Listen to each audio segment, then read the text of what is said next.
What would you like to do if money were no object? How would you really enjoy spending your life? This year, I had days where I was convinced this world was made just for me to experience it, where I forgot that I was even capable of feeling sadness. However, there were also days where I feared I would never be able to feel happiness again, days when I questioned if things would ever return back to normal. But I think that's the beauty in it. Every day I woke up and got to decide who I was going to be that day. I got the opportunity to have a completely unique experience alongside 7 billion strangers every single day. 2018 was a year of learning for me. I learned that this world is an incredibly beautiful place, but it is nothing compared to the people that it contains. I realized that sometimes asking for help is the strongest thing you can do, and if you are not the one asking, you should always be the one helping.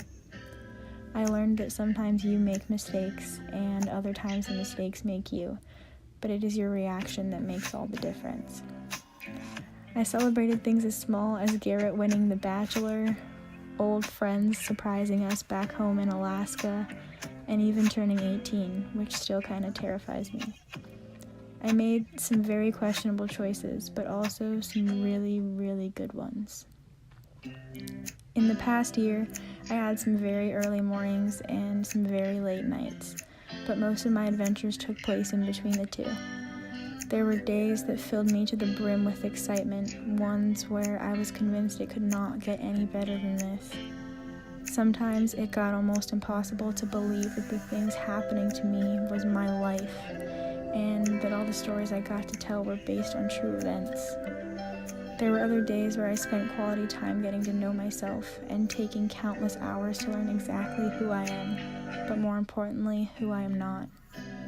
If in this past year you have come into my life and given me even just a second of happiness, I want you to know that I am eternally grateful for you.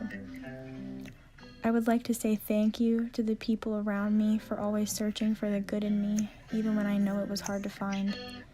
Thank you to those that joined me on all of my spontaneous adventures, to those who shared my thought that a life that is always perfectly planned out rarely ever pencils in excitement.